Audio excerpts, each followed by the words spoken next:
The Mediterranean-style mansion in Beverly Hills stood like a cream-colored palace against the morning sky, its terracotta roof tiles catching the first golden rays of sunlight. Maria Rodriguez had been cleaning these marble floors for 3 years now, ever since she'd arrived in Los Angeles with her daughter Lily, desperate for a fresh start after her husband's death.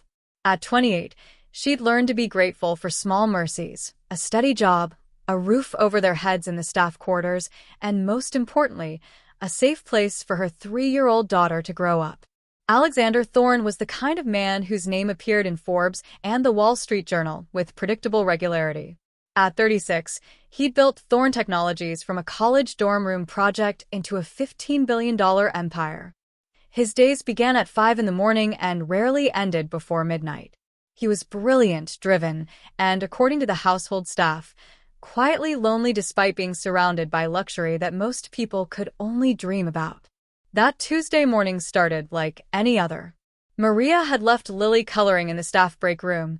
The little girl loved her crayons more than anything, her tiny tongue poking out in concentration as she filled pages with rainbows and flowers and fantastical creatures only a 3-year-old could imagine. The break room was just off the main kitchen, close enough that Maria could check on her daughter every few minutes while she worked. "You stay right here, Mija," Maria had said, kissing Lily's dark curls. "Mommy will be back very soon. You keep making your pretty pictures, yes?" "Yes, Mommy," Lily had chirped, her brown eyes sparkling with that innocent joy that made every hardship worthwhile. "I'm drawing you a butterfly. A pink one." Alexander had been in his home gym on the second floor, going through his usual brutal workout routine. He'd been feeling off all morning, a tightness in his chest he'd attributed to stress, a slight dizziness he'd blamed on skipping dinner the night before. He was in the middle of a set of weights when the world suddenly tilted sideways. The pain that struck his chest felt like a vice crushing his ribcage. The 40-pound dumbbell clattered to the floor as Alexander staggered backward, his vision blurring at the edges. He tried to call out, but his voice came out as barely a whisper. His legs gave way, and he collapsed near the doorway of the gym, halfway into the hall. The last thing he registered was the cool marble floor against his cheek and the overwhelming sensation that something was terribly, terribly wrong. Meanwhile, Lily had finished her butterfly and decided she wanted to show it to her mommy right away. 3-year-olds aren't known for their patience, after all. She slid off her chair, clutching her drawing carefully so the crayon wouldn't smudge, and padded out into the hallway on her little sneakered feet. She knew the way, past the big kitchen with the shiny silver things, turn left at the pretty vase with flowers, then down the long hallway with all the paintings. But Lily got distracted, as 3-year-olds do. She'd never been upstairs before. The staff weren't supposed to bring children to the main floors when Mr. Thorne was home, but the grand staircase looked like something from her favorite princess movie. The banister gleamed like gold. It was actually polished brass, but to Lily it might as well have been from a fairy tale. Unable to resist, she climbed the stairs one at a time, holding tight to the railing, her butterfly picture forgotten for the moment as she explored this magical new world. That's when she found him. "Mister?" Lily said softly, approaching the large man lying very still on the floor. He was wearing strange clothes, what adults called workout gear, and his face was an odd color, kind of grayish. She'd seen her mommy sleep before, but this looked different. "Wrong." Lily knelt down beside him, her small hand patting his shoulder. "Mister? Are you sleeping?" No response. She patted harder. "Mister, the floor is not for sleeping. You need a bed, silly." When he still didn't move or respond, a cold feeling crept into Lily's tummy. She'd felt this feeling once before, when she'd found a baby bird that had fallen from its nest in the garden. Her mommy had explained very gently that the bird had stopped breathing, that it had gone to heaven with the angels. With the earnest determination only a child possesses, Lily put her tiny hand on Alexander's chest, just like she'd seen doctors do on the TV shows her mommy sometimes watched. She couldn't feel it moving up and down. Lily's eyes went wide with fear. She scrambled to her feet and ran as fast as her little legs could carry her, her earlier fascination with the grand staircase completely forgotten. "Mommy, Mommy," She screamed at the top of her lungs, her voice echoing through the vast house. She half ran, half tumbled down the stairs, her heart pounding. "Mommy!" Maria heard her daughter's terrified screams and dropped the vase she'd been dusting. It shattered on the marble floor, but she didn't even notice. She ran toward Lily's voice, her heart in her throat, imagining every possible disaster. The other housekeeper, Margaret, appeared from the dining room, her face alarmed. Lily crashed into her mother's legs, sobbing, grabbing Maria's uniform with desperate little fists. "Mommy! Mommy! The big mister, he's not breathing. He's on the floor, and he's not breathing. Like the bird, Mommy. Like the bird that went to heaven." Maria's blood ran cold. She scooped Lily up even as she was already running toward the stairs. "Where, baby? Where is he?" "Upstairs." Lily sobbed, pointing. "By the room with the big machines. Mommy, we have to help him. We have to make him breathe again." Maria's mind raced as she took the stairs two at a time. Mr. Thorne was only 36, too young for a heart attack, surely? But even as she thought it, she knew that wasn't true. Her own cousin had died of a heart attack at 32. She burst onto the second floor and spotted him immediately. Alexander Thorne, Billionaire CEO, lying motionless in the hallway outside his gym. "Margaret!" Maria shouted down the stairs, her voice commanding despite the terror coursing through her. "Call 911. Now. Tell them possible heart attack." She set Lily down gently but quickly, then dropped to her knees beside Alexander. She pressed her fingers to his neck, searching for a pulse the way she'd learned in the mandatory CPR class the state had required all staff to take. It was there, but weak and irregular. His lips had a bluish tint. She bent close to his face. He wasn't breathing, or if he was, it was so shallow as to be almost nothing. "Mommy, is he going to go to heaven like the bird?" Lily whispered, her voice small and terrified, tears streaming down her chubby cheeks. "No, Mija," Maria said firmly, even as her hands began administering chest compressions the way she'd been taught. "We're going to help him. But Mommy needs you to be very brave right now, okay? Can you be brave for me?" Lily nodded, hiccuping through her tears, her little hands clutched together. Maria began counting out loud as she did the compressions, her arms already burning with the effort. 30 compressions, then she tilted Alexander's head back, pinched his nose, and gave 2 rescue breaths. Nothing. She went back to compressions. 1, 2, 3, 4. Maria counted, her voice steady, even though her heart was hammering. She'd never actually had to use this training before. The mannequin in the class hadn't had gray-tinged skin, hadn't been a real person whose life depended on her not making a mistake. "Mommy's helping him breathe," Lily whispered to herself, watching with wide eyes. Then, with the innocent faith of a child, she clasped her tiny hands together and squeezed her eyes shut. Maria heard her daughter's prayer even as she continued the compressions, and tears blurred her vision for just a moment before she blinked them away fiercely. She didn't have time to cry. She had to keep going. 15 compressions, 20, 25, 30. Margaret appeared at the top of the stairs, breathless. "Ambulance is coming." They said 10 minutes. "They're asking if you know CPR?" "I'm doing it," Maria called back, not stopping. "Get the front gate open. Make sure they can get in fast." As Margaret hurried away, Maria felt Alexander's body suddenly spasm beneath her hands. She quickly turned his head to the side as he began to cough weakly. He still wasn't conscious, but his chest began to rise and fall on its own, shallow but present. Maria nearly sobbed with relief even as she kept her hand on his chest, monitoring his breathing. "He's breathing, Lily," she said, her voice shaking. "You see? He's breathing now." Lily crept closer, peering at Alexander's face. Some of the gray color was fading, replaced by a more normal pallor. "I can see it, Mommy. His chest is going up and down, just like mine."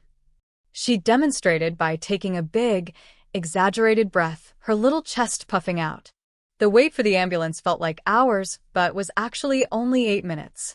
When the paramedics rushed in, Two men and a woman in dark blue uniforms. Maria quickly explained everything she'd done while they worked around her, attaching monitors, starting in 4-line, checking his vitals. "Ma'am, you saved his life," the female paramedic said, looking up at Maria with respect. Another few minutes without oxygen, and the damage would have been catastrophic. "You did everything exactly right." As they lifted Alexander onto a gurney, Lily suddenly darted forward. Before Maria could stop her, she'd grabbed her wrinkled butterfly drawing from where it had fallen on the floor and pressed it into Alexander's limp hand, folding his fingers around it with her tiny ones. "This is for you, mister," she said solemnly, her face still streaked with tears. "It's a butterfly. Butterflies are magic. They make people feel better. My mommy told me." She leaned in close to his ear and whispered loudly, "You have to come back, okay? You can't go to heaven yet. The angels can wait." One of the paramedics smiled despite the urgency of the situation. "Don't worry, sweetheart. We're going to take very good care of your friend." "He's not my friend," Lily said with the blunt honesty of a 3-year-old. "I don't even know his name. But Mommy says we should help everybody, even people we don't know. Especially people we don't know." As they wheeled Alexander out, Maria sank back against the wall, her whole body shaking with delayed reaction. Lily immediately crawled into her lap, and Maria wrapped her arms around her daughter, holding her close. "You are so brave, Mija," Maria whispered into Lily's hair. So brave. You saved that man's life. If you hadn't found him, if you hadn't come to get me." She couldn't finish the sentence. "Is he going to be okay, Mommy?" Lily asked, her voice muffled against Maria's shoulder. "I don't know, baby. But we did everything we could. Sometimes that's all we can do." Margaret appeared with 2 cups of hot tea, pressing one into Maria's shaking hands. "The agency called," she said quietly. "They want someone to go to the hospital to be there as his representative until his family can be contacted. They're asking if you'll go." Maria looked down at Lily, then back up at Margaret. "I can't leave her alone." "I'll watch her," Margaret said immediately. "You go. That little one found him. You saved him. You should be there."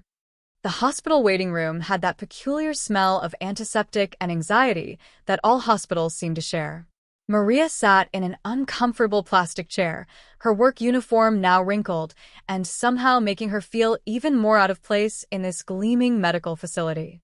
She'd been here for 6 hours, most of them spent staring at the same medical posters on the wall, watching the clock tick forward with agonizing slowness. She'd called Margaret every hour to check on Lily. Each time, Margaret assured her that the little girl was fine. They'd had lunch, colored more pictures, watched her favorite cartoon about talking dogs. But Maria could hear the tiredness in Lily's voice when she got on the phone. "Mommy, when are you coming home?" Lily had asked during the last call, her voice small and uncertain. "I miss you. Soon, Mija. I just need to make sure the gentleman is okay." "The big mister who stopped breathing? Is he awake yet?" "Not yet, baby. But the doctors are taking very good care of him. Tell him I said hello. And tell him the butterfly is magic. He has to believe in the magic, Mommy." Now, sitting alone with her cold coffee and her worried thoughts, Maria wondered what she was even doing here. She was just a housekeeper. Alexander Thorne had accountants and lawyers and executives, people who mattered in his world. What business did she have sitting vigil for a man who probably didn't even know her name? But then she remembered his face, gray and still on that marble floor. Remembered the feeling of his chest beneath her hands as she'd fought to keep him alive. That created a connection, didn't it? She'd breathed life back into his lungs. You couldn't do that for someone and just walk away. "Ms. Rodriguez?" A doctor in blue scrubs approached, looking tired but not grim. Maria stood up so quickly she nearly knocked over her coffee.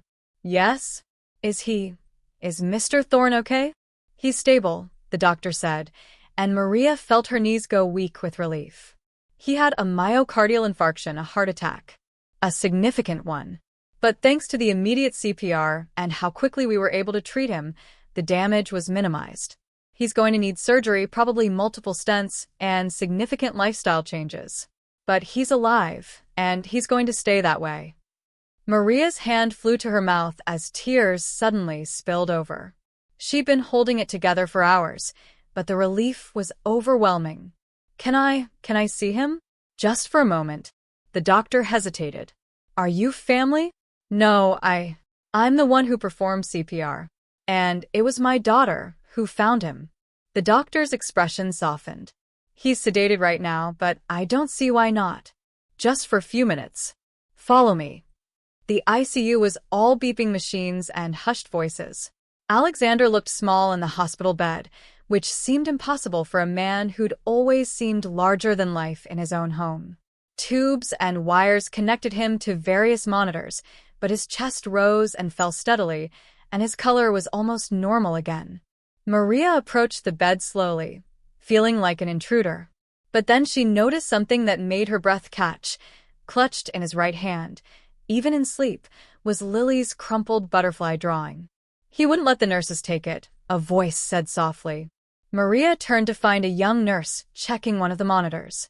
When they tried to remove it to examine his hand, he got agitated even through the sedation. So we let him keep it. Is it yours? My daughter's, Maria said quietly. She gave it to him before the ambulance left. She told him it was magic. The nurse smiled. Maybe it is. He's lucky to be alive. The cardiologist said if CPR had been started even 3 or 4 minutes later, we'd be having a very different conversation right now. Maria stood there for a long moment, watching Alexander breathe, watching the monitors confirm that his heart was beating steady and strong. Then she did something that surprised even herself. She reached out and gently touched his arm. You're going to be okay, she whispered. And when you wake up, there's a little girl who's going to want to know all about it. She's been very worried about you. As Maria left the hospital and headed back to the estate in the taxi the agency had paid for, she had no idea that Alexander would remember this moment. That in his sedated, semi-conscious state, he'd heard her voice and felt her touch, and some part of him had registered that he wasn't alone. When Maria finally got home, it was nearly 10 at night. She found Lily asleep on the couch in their quarters, still in her clothes, with Margaret dozing in the chair nearby. The older woman startled awake as Maria entered. How is he? Margaret whispered. He's going to live, Maria said simply, and then she did start crying, silently, the tears streaming down her face as all the fear and stress of the day finally caught up with her. Margaret stood and embraced her, and they stayed like that for a moment, 2 women who understood what it meant to care for others, even when those others were from a completely different world. Finally, Maria pulled away and went to scoop up her daughter. Lily stirred, her eyes opening halfway. Mommy, she murmured sleepily. Is the big mister okay? Yes, baby. He's going to be just fine. Did you tell him about the magic butterfly? He's holding it right now, Mija. He wouldn't let anyone take it away. Lily smiled, a dreamy, satisfied smile, and nestled her head against Maria's shoulder. Good. I knew it would work. I put extra magic in that one. Maria carried her daughter to bed, tucking her in and kissing her forehead. As she watched Lily sleep, she thought about how strange life was, how a 3-year-old girl's need to show her mother a drawing had ended up saving a billionaire's life. How a tiny hand and a crayon butterfly might have changed the course of everything. She had no idea how right she was. 3 days later, Alexander Thorne woke up for the first time with full consciousness. The last clear thing he remembered was the crushing pain in his chest and the floor rushing up to meet him. Now he was staring at an off-white ceiling, and every part of his body ached in ways he'd never experienced. Mr. Thorne? A nurse's face appeared in his field of vision. Welcome back. You're in Cedars-Sinai Medical Center. You've had a heart attack, but you're stable now. Try not to move too much. Alexander's throat was too dry to speak. The nurse helped him sip water through a straw, and gradually his surroundings came into focus. The hospital room, the machines, the 4 in his arm. And something else, something clutched in his right hand. He lifted it with effort and found himself staring at a child's drawing of a butterfly, done in crayon, wrinkled and worn. Where did this come from? He managed to croak. The nurse smiled. You've been holding on to that since the ambulance brought you in. We tried to take it to examine your hand, but you got upset. The little girl who gave it to you said it was magic. Apparently, she was right. Memory tried to surface through the fog in Alexander's brain. A voice. A tiny voice saying something about butterflies and heaven and angels waiting. A small hand touching his chest. But it was all so vague, so dreamlike. "Who found me?" he asked. "Let me get your doctor," the nurse said. "He can explain everything." Over the next hour, Alexander learned the full story. A 3-year-old girl wandering upstairs. Her recognizing that he wasn't breathing. Her mother performing CPR for 8 minutes straight until the paramedics arrived. The words, "save your life," kept being repeated, and each time they were, Alexander felt something shift inside his chest that had nothing to do with his damaged heart. "I want to meet them," he said. "The mother and daughter." His doctor hesitated. "Mr. Thorne, you've just had major surgery. You need to rest. Then bring them when I'm rested." "But I need to meet them." "I need to." He didn't know how to finish that sentence. Thank them? Inadequate. Reward them? Crass. He just needed to see them, to make this real somehow. Meanwhile, back at the estate, life had returned to a strange kind of normal. Maria was back to her cleaning duties, though the other staff members treated her differently now, with a respect and admiration that made her uncomfortable. She was just a woman who'd done what anyone would do in that situation. She didn't feel like a hero. Lily, however, had become obsessed with medical things. She'd lined up all her stuffed animals and was performing checkups on them with a toy stethoscope that Margaret had bought her. "This one's not breathing good," Lily announced seriously, pressing the plastic stethoscope to her teddy bear's chest. "He needs CPR. 1, 2, 3, 4. She mimicked her mother's chest compressions on the poor bear's tummy. Maria watched her daughter play, amazed at how resilient children were. Lily had witnessed something traumatic, but in her 3-year-old mind, it had become a story with a happy ending, something to be reenacted with her toys. "Mija, not so hard on Mr. Bear," Maria said gently. "You'll squish his stuffing out. But I have to make him breathe again, Mommy." "That's what you did." The call came that afternoon. It was Mr. Blackwood, the estate manager, and his voice was formal but kind. "Ms. Rodriguez, Mr. Thorne is awake and recovering well. He's requested to see you and your daughter whenever you're available. I've arranged for a car to take you to the hospital tomorrow afternoon, if that suits you." Maria's heart stuttered. "He wants to see us?" "Very much so. He's been quite insistent about it, actually." The doctors finally agreed, provided he continues to rest today. That night, Maria agonized over what to wear. Everything in her closet was either work uniforms or worn casual clothes. Finally, Margaret appeared with a lovely blue dress. "It's my daughter's," she said. "She's about your size. You can't meet Mr. Thorne in your housekeeper uniform, dear. You weren't his employee when you saved his life. You were a miracle." For Lily, Maria chose a yellow dress with small flowers that made her daughter look like a little ray of sunshine. As Maria brushed Lily's dark curls the next morning, the little girl chattered excitedly. "Is the big mister going to remember me, Mommy?" "I don't know, baby. He was very sick. But he kept my butterfly. The nurse told you he kept it. So he must remember." "Maybe so, Mija. I want to bring him a new picture. This one can have a rainbow. And a bird. No, wait, birds make me think of the dead bird. Maybe a puppy instead?" Everybody loves puppies. They arrived at the hospital at 2 o'clock. Maria held Lily's hand tightly as they rode the elevator to the cardiac floor, her heart pounding. Why was she so nervous? This was just a man. Yes, a billionaire man, but still just a man. A man whose life she'd saved. The nurse led them to Alexander's private room. He was sitting up in bed now, still connected to monitors, but looking infinitely better than the last time Maria had seen him. His eyes were alert, and when they landed on Maria and then dropped to Lily, they filled with something Maria couldn't quite name. "You must be Maria," he said, his voice still rough but growing stronger. "And you?" He looked at Lily with wonder. "You must be the little girl who saved my life." Lily, who'd been uncharacteristically shy behind her mother's legs, suddenly perked up. I'm Lily. And you're the big mister who stopped breathing. But you're breathing good now. I can see your chest going up and down. Are you feeling better? Did my butterfly work? It had magic in it. I put extra magic in that one because you looked very sick. Despite everything, the pain, the fear, the stark reminder of his own mortality, Alexander found himself smiling. A real, genuine smile that felt like it came from somewhere deep inside him, a place he'd forgotten existed. Your butterfly worked perfectly, he said seriously. It's been with me the whole time. See? He held up the crumpled paper, now even more wrinkled from being clutched in his sleeping hand for days. Lily bounced on her toes with delight. I knew it would work.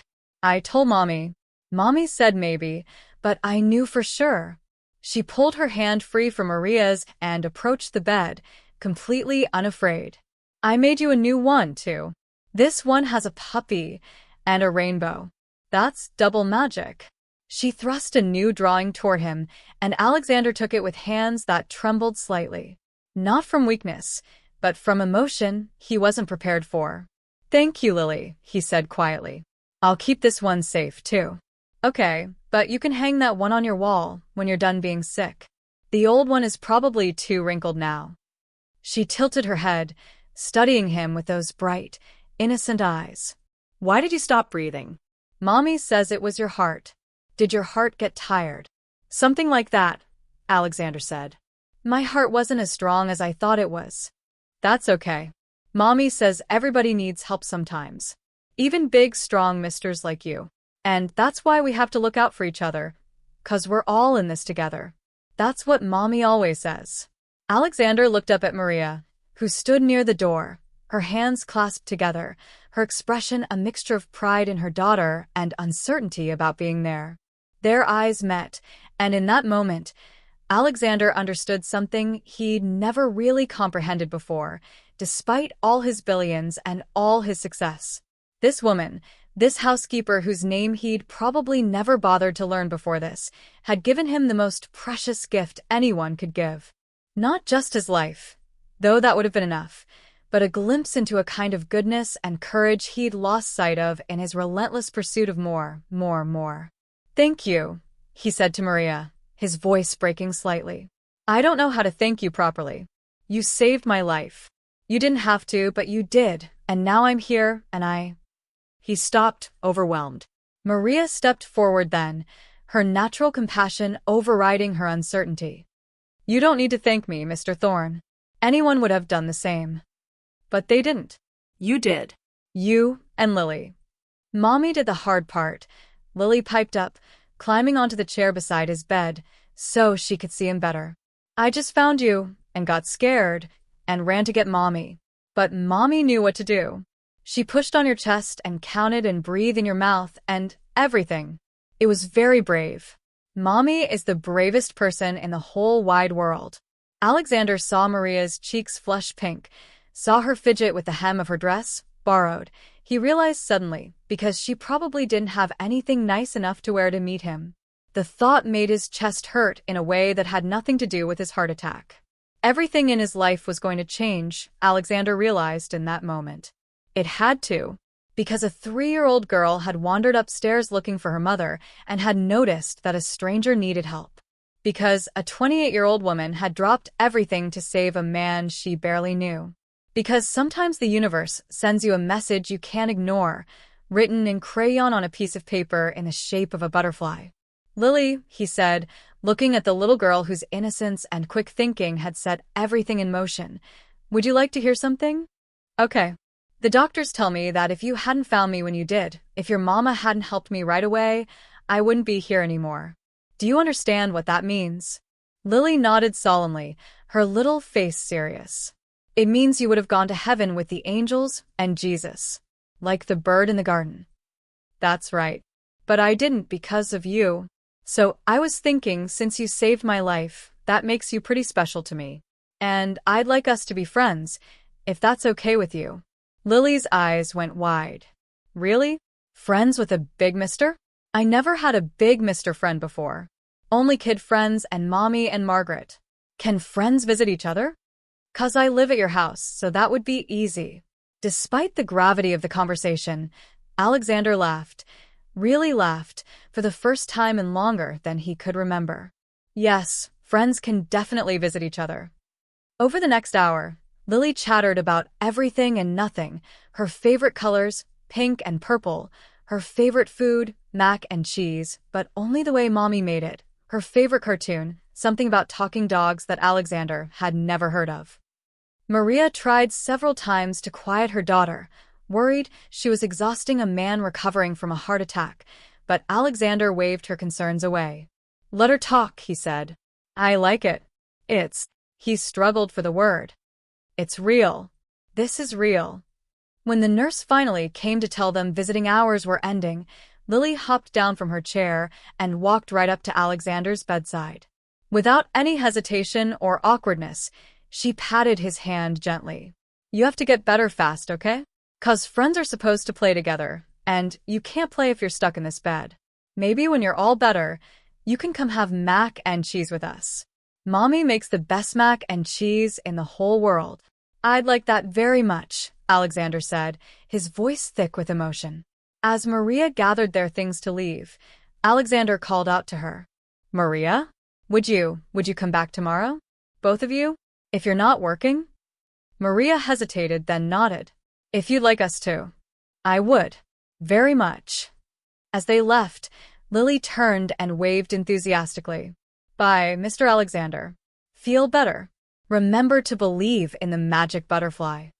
Alone in his hospital room, Alexander looked at the two crayon drawings now taped to the wall where he could see them, one wrinkled butterfly and one slightly neater puppy with a rainbow.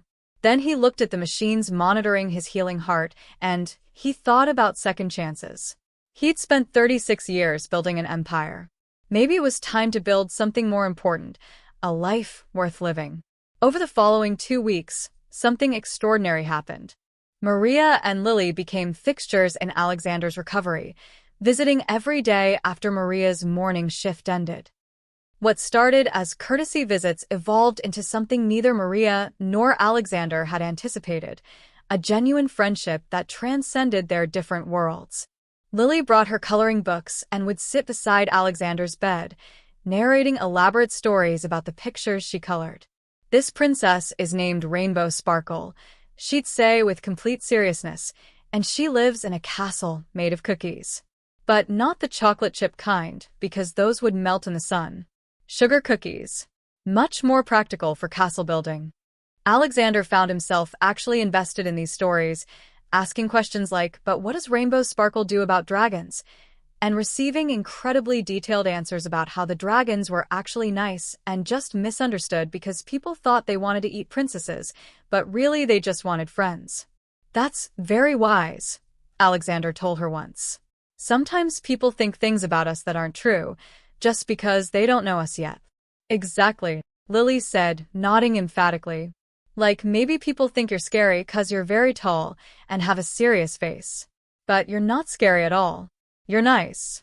You just needed somebody to be your friend. Maria would sit in the chair, occasionally interjecting when Lily got too energetic, but mostly watching with amazement as her daughter brought life and light into the sterile hospital room.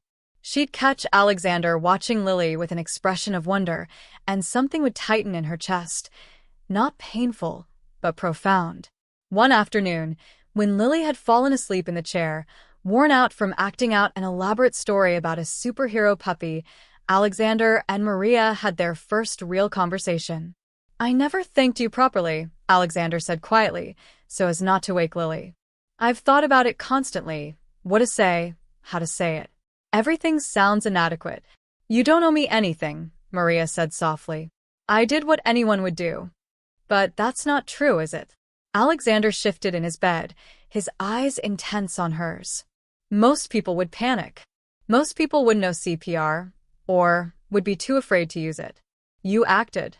You saved my life without hesitation, and you didn't even really know me. Maria was quiet for a moment.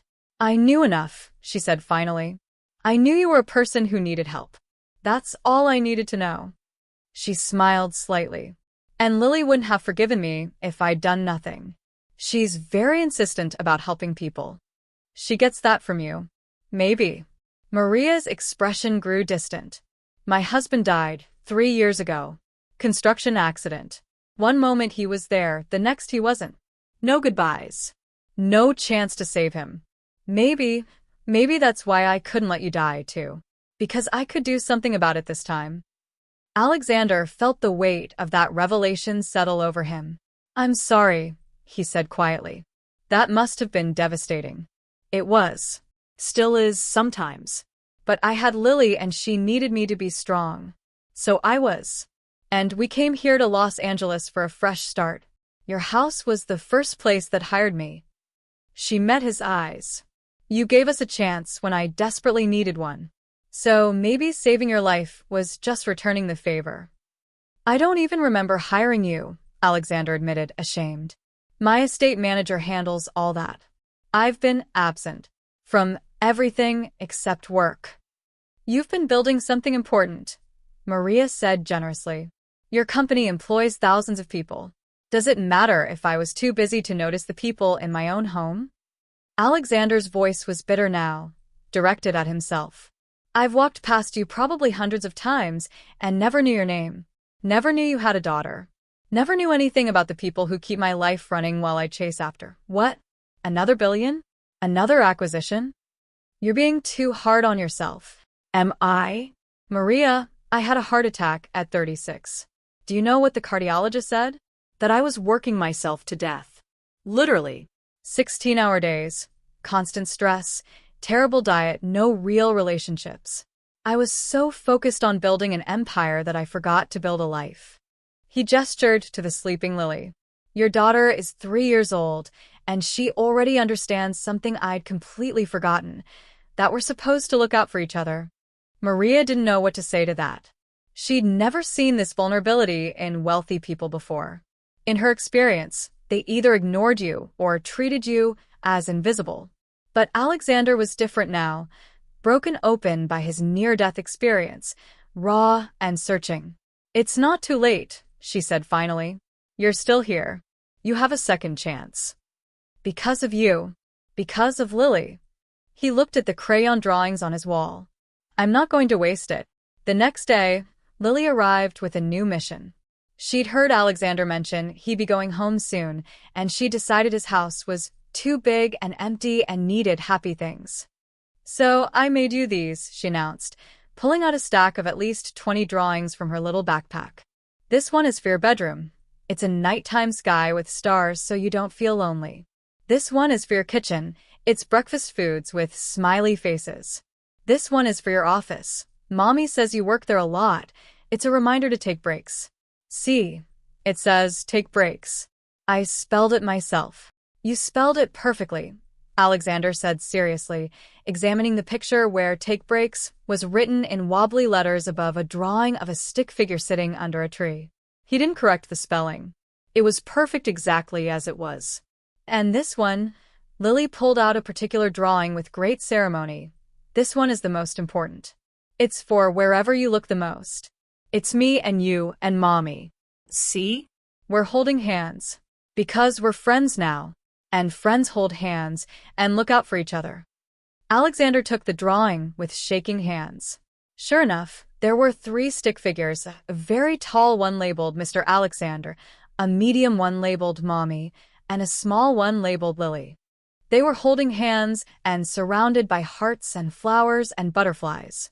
I'll put it on my desk, Alexander said, his voice rough. So, I can see it every day. Good. That way you won't forget about us when you're doing important business stuff. Lily, Alexander said, and his tone made the little girl look up at him attentively. I could never forget about you. Never. You're the most important business I have now. Lily beamed at him, then climbed up on the bed. She'd gotten comfortable enough now that she treated his hospital bed like any other piece of furniture, and gave him a careful hug, mindful of his wires and tubes. I'm glad you didn't go to heaven yet, she whispered. The angels can wait a long, long time. We need you here. When Alexander was finally discharged 2 days later, he came home to find his house transformed. Not physically, it looked the same, but he saw it differently now. He noticed Maria cleaning the windows and actually stopped to talk to her. He learned that Margaret had worked for his family for 15 years and had 3 grandchildren she rarely got to see. He discovered that his groundskeeper, Carlos, had a son applying to college and was worried about tuition. These were people who'd been in his life for years, and he'd never really seen them. That evening, Alexander called his estate manager into his home office. "I want to set up college funds," he said, "for all the children of my household staff. Full rides, any accredited university they get into. And I want to review everyone's salaries and benefits. Make sure everyone has the best health insurance possible, generous paid time off, and retirement plans that actually mean something." Mr. Blackwood blinked in surprise. "Sir, that's very generous. It's overdue." Alexander looked at Lily's drawing, now framed and sitting on his desk where he'd promised. "I've been a terrible employer. Someone who takes but never gives back. That changes now." Word spread through the household staff quickly. Maria learned about it from Margaret, who came to their quarters with tears in her eyes. "He set up a college fund for my grandchildren," she said, her voice breaking. "Full tuition. All 3 of them. I don't understand. Why would he do that?" Maria looked at Lily, who was coloring yet another picture at their small kitchen table, humming to herself, completely unaware of the waves of change rippling out from one simple act of noticing that someone needed help. "Because he almost died," Maria said softly. "And when you almost die, you wake up. You see what really matters." 2 weeks after Alexander came home, he invited Maria and Lily to dinner. Not in the kitchen or the staff quarters, but in his formal dining room.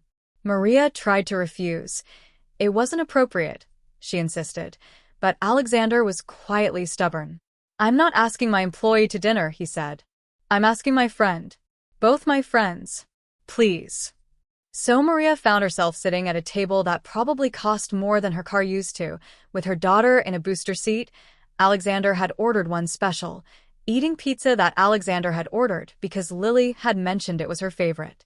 "This is fancy pizza," Lily announced, examining her slice. "It has the cheese that stretches really far. Look, Mommy, look." She demonstrated, pulling the slice away from her mouth and watching the cheese stretch impressively. "Manners, Mija," Maria said automatically, but she was smiling. "It's fine," Alexander said. He was discovering that very little Lily did bothered him. She was authentic in a way he'd forgotten people could be. "Actually, I've never had pizza in this dining room before. It's always been business dinners or charity events. This is better." "Of course it's better," Lily said matter-of-factly. "We're friends. Friends make everything better. That's just science." "Is it?" Alexander asked, amused. Yep. "I learned it on my science show." "Well, it wasn't exactly about friends. It was about how plants grow better when you talk nice to them. But friends are like plants. You have to give them water and sunshine and nice words, and then they grow big and strong." "That's actually very wise," Maria said, looking at her daughter with wonder. After dinner, Lily gave Alexander a tour of his own garden, showing him things he'd never noticed despite living there for 5 years. The bird's nest in the oak tree, the family of rabbits that lived near the hedge, the spot where the afternoon sun made the flowers glow like they're magic. "You have a beautiful home," Lily told him seriously. "But I think it was lonely before. Houses need people in them. Not just living in them, but really being in them. You know." "I do know," Alexander said. "I think I'm just figuring that out." That night, after Maria had taken a sleepy Lily back to their quarters, Alexander sat in his living room. Really sat, not just passing through on his way to somewhere else, and thought about the last month. The heart attack. The hospital. The little girl with crayon drawings and profound wisdom. The mother who'd saved his life, without hesitation. He picked up his phone and called his executive team. "Clear my calendar for the next 3 months," he told his assistant. "Push all non-essential meetings. I'm taking a sabbatical." There was shocked silence on the other end. "Sir, you've never taken more than a week off in 15 years. Then I'm overdue. I'll be available for emergencies, but otherwise, the company needs to learn to function without me breathing down everyone's neck. And I. He paused, looking at Lily's drawing of the three of them holding hands. I need to learn what matters. 3 months later, Alexander Thorne's life looked nothing like it had before. He still owned Thorne Technologies, still sat on the board, still made the major decisions. But he wasn't drowning in work anymore. He'd delegated, hired excellent people he actually trusted, and discovered that the company ran just fine without him micromanaging every detail. What he'd gained was infinitely more valuable than what he'd given up. It was a Saturday morning, and Alexander was in his kitchen. Not the formal dining room or the terrace where caterers set up for events, but the actual kitchen, making pancakes. Or attempting to. The first batch had been disasters, but he was determined. You have to flip them when the bubbles pop. Lily instructed from her position standing on a step stool beside him. She was his self-appointed sous chef, wearing a child-sized apron that Alexander had bought her. It said chef in training and had a cartoon chef's hat on it. See? That one has bubbles. Flip it now. Alexander flipped the pancake with perhaps more force than necessary. It sailed through the air and landed perfectly in the pan. They both cheered. That was a good flip, Lily said approvingly. You're getting better. Remember the first time?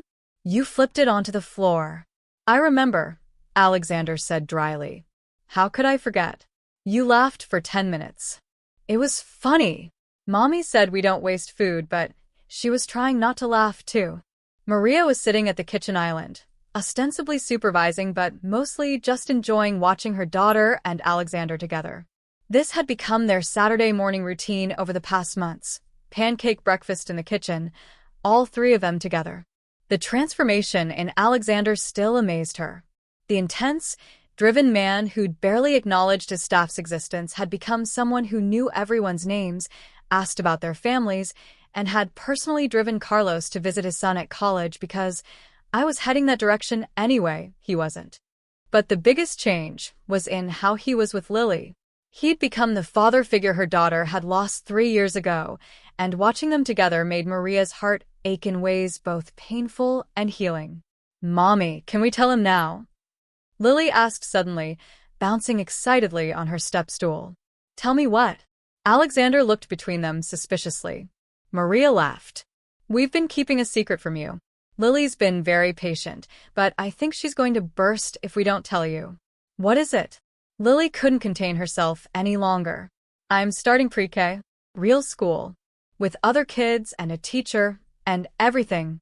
And we get to do art and music and story time, and Mommy says, maybe I'll make new friends, but you'll still be my best friend, right? Even if I have other friends? Because you can have lots of friends, but only one best friend. Alexander set down the spatula and turned to fully face Lily. You'll always be my best friend, he said seriously. No matter how many other friends you make. That's a promise. Good. Lily threw her arms around his waist in an enthusiastic hug. I was worried maybe you'd forget about me when I was at school all day. Never, Alexander said firmly, hugging her back. Then he looked at Maria over Lily's head. When does she start? 2 weeks. It's a good school close by. She's so excited she's been practicing writing her name every night. Show him, Mommy. Show him my name writing. Maria pulled out a piece of paper where Lily had written Lily Maria Rodriguez in careful, wobbly letters about 15 times. That's excellent penmanship, Alexander said, examining it seriously. Much better than my handwriting, honestly. Really? Lily looked delighted. Mommy says my Z is tricky, but I'm getting better at it. Over breakfast, pancakes that were actually edible this time, Alexander noted proudly. They talked about Lily's upcoming school adventure. She was nervous and excited in equal measure, already worrying about things like, what if the other kids don't like my lunch? And what if I'm not good at school things? You'll be wonderful, Alexander assured her. You're smart and kind and creative. Any kid would be lucky to be your friend. But what if I miss Mommy too much? She won't be there. Then you tell your teacher, and they'll help you. And you know what? Every day after school, your mommy will be right there waiting for you, and you can tell her all about your day. Will you want to hear about my day too? Every single detail, Alexander promised. In fact, I want to hear so much about it that you'll probably get tired of talking. That's impossible. I never get tired of talking. Mommy says I could talk to a wall, and the wall would be tired before me. The following week, Alexander made a decision he'd been considering for months. He called Maria into his study, not as an employee, but as a friend. She came nervously, still not entirely comfortable with how their relationship had evolved. "Maria, I want to talk to you about something important," Alexander began. "Please sit." She sat, her hands folded in her lap, and Alexander was struck again by her grace, her dignity. She'd saved his life, wearing a housekeeper's uniform, and she'd never once tried to leverage that into anything for herself. She'd only ever asked him to be kind to others. "I've been thinking a lot about the future," he said. "About what I want my life to look like. And I've realized that the best parts of my life now are Saturday morning pancakes and crayon drawings on my walls and learning about the difference between good butterflies and bad caterpillars." Maria smiled slightly, but didn't interrupt. "My point is, you and Lily have given me something I didn't even know I was missing, a family. Not by blood, but by choice. And I want to make sure you both know that you'll always have a place here, always be taken care of. So I've had my lawyers draw up some documents." Maria's expression shifted to worry. "Mr. Thorne, Alexander, you don't need to do anything. You've already been so generous." "Let me finish," he said gently. "I've established a trust fund for Lily. Full education expenses, plus a stipend that will ensure she never has to worry about money.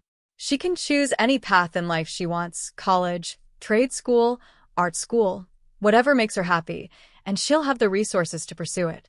Maria's eyes filled with tears.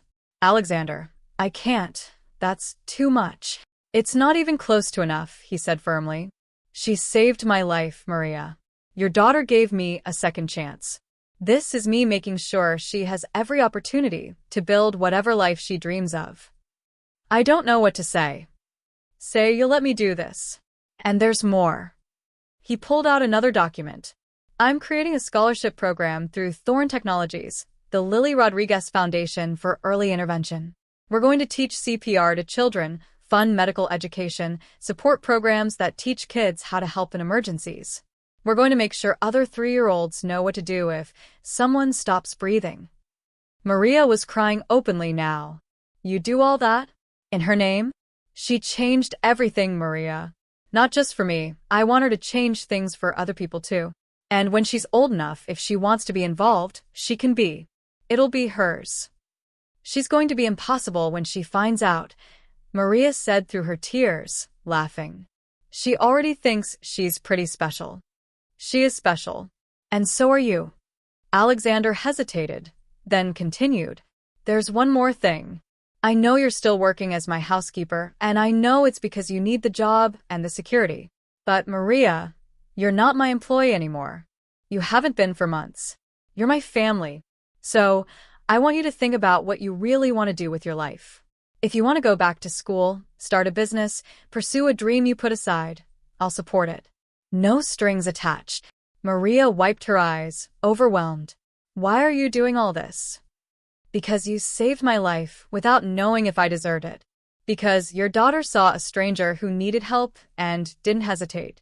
Because you both taught me what really matters in life. And because—" He paused, then said the rest of what he'd been feeling. "Because you're the family I chose, and I take care of my family." That Saturday, they told Lily about the foundation over pancakes. She listened with wide eyes as Alexander explained that they were going to teach other kids how to help people the way she'd helped him. "So other kids can be heroes too?" Lily asked. "Exactly. That's good," she said seriously. "Because everybody should know how to help. It's important." Then she brightened. "Can the foundation logo be a butterfly? Because butterflies are magic and they make people feel better." "I think that's perfect," Alexander said. Lily beamed, then went back to her pancakes for a moment before looking up again. "Alexander?" "Yes. When I'm at school and I tell people about you, can I tell them you're my family? Not like cousins or uncles, but like the family you choose? Is that okay?" Alexander felt his throat tighten with emotion.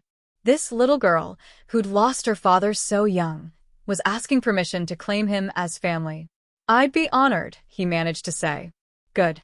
Because that's what you are. You're my chosen family. And Mommy is my born family. And Margaret is my bonus grandma. And that makes us all a big family together." Later that evening, after Lily had gone to bed and Maria was preparing to return to their quarters, she lingered at Alexander's study door. "Thank you," she said quietly. "For everything. For seeing us. For caring. For becoming someone Lily can count on." "I'm the one who should be thanking you," Alexander said. "I had everything and nothing. Now I have what actually matters. She loves you, you know.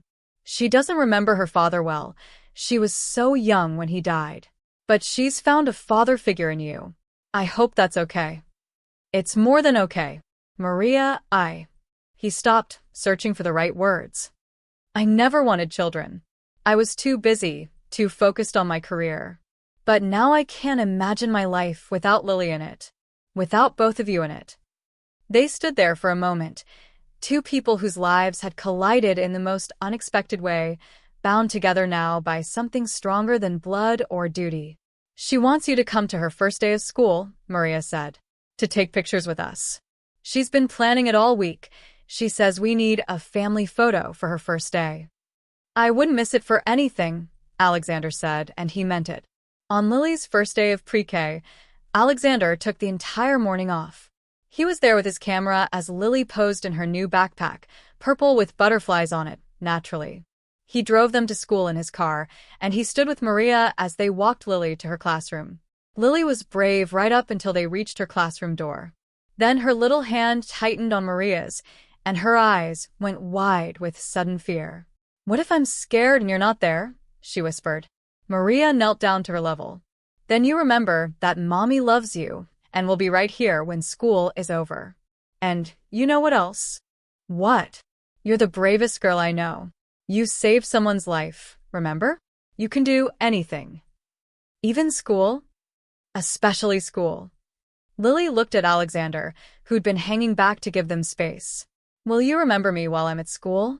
Alexander knelt down too, so he was at her eye level. "Lily, I'm going to think about you all day. And you know what? Tonight at dinner, I want to hear about everything. Every single thing you learned, and every friend you made, and every picture you drew. Deal?" "Deal," Lily said, her courage visibly returning. She hugged them both, then took a deep breath and marched into her classroom like a tiny soldier going to battle. Maria and Alexander stood in the hallway for a moment after she disappeared inside. "She's growing up," Maria said softly. "She is. "But she'll always be our little girl who sees magic in butterflies." "Our little girl," Maria repeated and smiled. "I like the sound of that." As they walked back to the car, Alexander thought about the journey that had brought him here. A heart attack that should have killed him. A 3-year-old girl who'd noticed he needed help. A mother who'd breathed life back into his lungs. And now, somehow, improbably, he had a family. Not the family he'd planned. He'd never planned for family at all. But the family he'd been given and chosen, and would spend the rest of his second chance loving and protecting. That evening, Lily came home bursting with stories about her teacher and the other kids, and the songs they sang, and the snacks they had. She talked through dinner, through bath time, through getting into her pajamas. And Alexander and Maria listened to every word, cherishing each detail. When they finally got her into bed, Lily looked up at them both, Maria on one side of her bed, Alexander on the other, and smiled sleepily. "This was the best day," she murmured. "And you know why?" "Why, Mija?" Maria asked. "Because I have the best family. The very best family in the whole wide world." She fell asleep between one breath and the next, her hand curled around the edge of her blanket, her face peaceful and happy.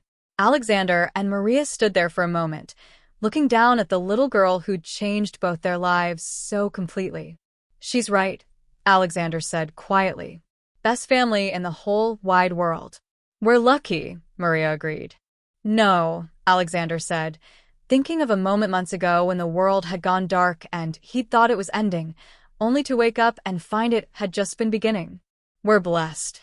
As they turned off Lily's light and closed her door, Alexander looked at the framed drawing on the hallway wall, the one with 3 stick figures holding hands, surrounded by butterflies. The first of many of Lily's pictures that now hung throughout his house, transforming it from a showcase into a home.